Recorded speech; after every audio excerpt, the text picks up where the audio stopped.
आज के इस आयोजन में जो विराट हॉस्पिस की कल्पना का 9वां वर्ष है, मंच पर आसीन स्वामी ब्रह्म ऋषि दीदी जी को प्रणाम, स्वामी ज्ञानेश्वरी दीदी जी को प्रणाम, भाई आशुतोष राणा जी, हमारी बहन जी, उपस्थित भवन में सभी बंधुओं, भाई और बहनों, सभी को प्रणाम। बंधुओं, मैं उन सौभाग्यशाली लोगों में से एक हूं जो विराट हॉस्पिस की इस कल्पना से पहले दिन से जुड़े और तब से लगातार इनके साथ कदम से कदम मिलाने की कोशिश करता चला आ रहा हूं और बहुत तेज गति के साथ मैंने विराट हॉस्पिस को विराट होते हुए देखा है।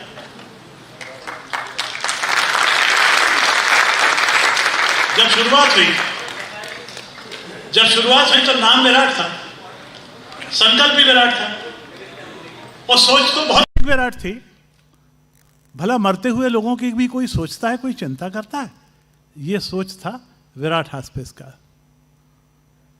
गति तेज, बहुत तेज। गति तेज इसलिए थी क्योंकि काम निस्वार्थ भाव से हो रहा था, काम समर्पित भाव से हो रहा था, इसलिए गति तेज थी। पूर्ण समर्पित भाव के साथ काम कर रहे दीदी का समर्पण, डॉक्टर गुमास्ता का समर्पण, सहयोगी परिवारजनों का, समाज का समर्थन और वहाँ पर काम करने वाले स्टाफ का समर्पण के भाव के साथ समर्थन, ये कुछ ऐसे चीज़ें हैं जिन्होंने इसको गति प्रदान करी।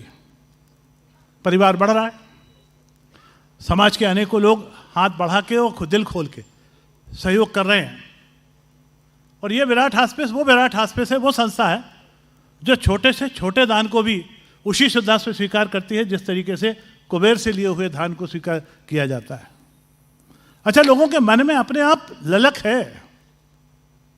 मेरे परिवार का कोई भी व्यक्ति हो, कभी भी कोई क्षण ऐसे आए, किसी पुण्यतिथि है, किसी का जन्मदिन है, कहीं कुछ है, अपने आप अपने पैर विराट हॉस्पिस की तरफ मुड़ जाते हैं, दीदी के चरणों में झुक जाते हैं, समर्पण वहाँ पर हो जाता है।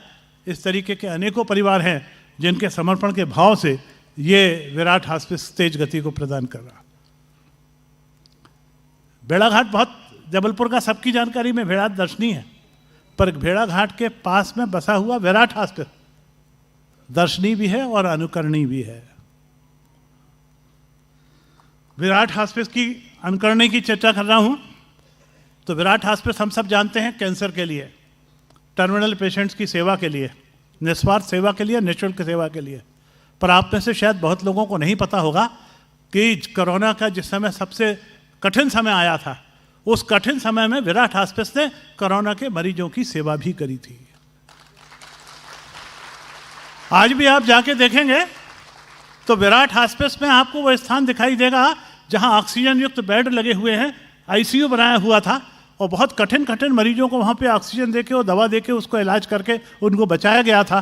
जिन मरीजों को जरूरत थी ऑक्सीजन के जो मशीनें थी वो उनके घर तक पहुँचाई गई थी, वो सारा सेवा भाव था। और कोरोना की जो गाइडलाइन है, गाइडलाइन का पालन कितनी सख्ती से हुआ इस बात का अंदाज कर लीजिए। एक भी कैंसर पीड़ित को कोरोना नहीं होने दिया, उनके परिवारजनों को कोरोना नहीं होने दिया, हमारे स्टाफ को कोरोना नहीं हुआ। हम कोरोना पीड़ितों की सेवा करते रहे, मदद करते रहे, उनको ठीक करके उनके घर भेजते रहे, पर कोरोना को फैलने नहीं दिया। ये हमारा दूसरा एक भाव था। संत के रूप में दीदी का जो आशीर्वाद है वो सिर्फ विराट हॉस्पिस को नहीं मिल रहा, पूरे के पूरे जबलपुर को उनके उस आशीर्वाद से आलोकित है, उस आशीर्वाद के प्रकाशित है। मैं ऐसी दीदी को एक बार फिर से प्रणाम करना चाहता हूँ। हम सब इस बात को देख सकते हैं कि विराट बहुत ही शीघ्र विराट बनेगा। अभी आप सब ने देखा होगा कि एक वहाँ बिल्डिंग बनी है, अधूरी बिल्डिंग बनी हुई है, उस बिल्डिंग को पूरा करना है। उस बिल्डिंग को बनाने में 3.25 करोड़ रुपए लग गए और वो 3.25 करोड़ रुपए हमको आरईसी से CSR एक्टिविटी के तहत मिले थे। अभी इस बिल्डिंग को पूरा करने के लिए कुछ फंड की आवश्यकता है, उसमें कोबाल्ट मशीन लगाने की ज़रूरत है, उसमें और दूसरी मशीनें लगाने की आवश्यकता है। और ये विराट हॉस्पिस का स्वरूप जब वाकई में विराट बनेगा तब हमको और चिकित्सकों की ज़रूरत पड़ेगी, और पैरामेडिकल स्टाफ की ज़रूरत पड़ेगी, समर्पित भाव से काम करने वाले चिकित्सकों पैरामेडिकल स्टाफ की ज़रूरत पड़ेगी। इसलिए आज इस मंच पे मैं जबलपुर के चिकित्सकों को से आह्वान करना चाहता हूँ कि वे आएँ और इस संकल्पना के साथ में जुड़ें, और अभी शुरू में 1 सप्ताह में कुछ नहीं तो 1 घंटे का समय तो दें। फिर जब पर जरूरत पड़ेगी सप्ताह में 1 दिन की बातचीत करेंगे, और इन्हीं में से शायद पूर्णकालिक लोग निकल के आ जाएंगे जो विराट हॉस्पिस के इस समर्पण के भाव के साथ में जुड़ जाएंगे। आज हमारे बीच में चिकित्सा शिक्षा मंत्री विराट को आना था, विश्वास सारंग जी को, कुछ कारणों से वो नहीं आ पाए। मेरे पास फ़ोन आया था, वो आते तो शायद इसी माइक के माध्यम से हम उनसे एक मांग करते, और नहीं है तो अभी भी उनके माध्यम से शायद दिल्ली तक ये मांग करना पड़ेगी कि चिकित्सा शिक्षा का जो कैरिकुलम होता है, उस चिकित्सा शिक्षा के कैरिकुलम में एक पाठ इस बात का भी जोड़िए कि तयशुदा मृत्यु की तरफ बढ़ते हुए लोगों की सेवा कैसे की जाती है, वो भी एक भाव उसमें जोड़ना चाहिए, हर एक चिकित्सक को पढ़ाना चाहिए। बेटा, विराट हॉस्पिस की संकल्प बहुत ऊंचा है और इसे भी और ऊंचाइयां प्राप्त करना है, और ऊंचाइयों को प्राप्त करने के लिए हमको निश्चित रूप से बहुत से संसाधनों की आवश्यकता होती है। जैसा मैंने अभी कल्पना करी बताया कि करोड़ों रुपए की ज़रूरत है, तो मैं हमेशा इस बात के लिए संकल्पित हूँ कि अपने जितने भी मेरे सोर्सेज हैं उन सोर्सेज को लगा के और विराट हॉस्पिस को विराट की उस मंजिल तक पहुँचाना है।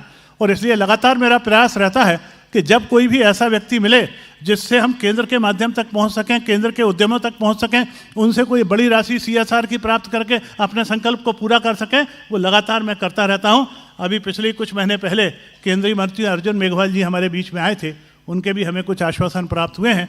और अभी 2 ही दिन पहले भाई उदय माहुरकर जी, जो सूचना आयुक्त हैं और मोदी जी के बड़े करीबी लोग हैं, उनको हम वहाँ पर लेके गए थे।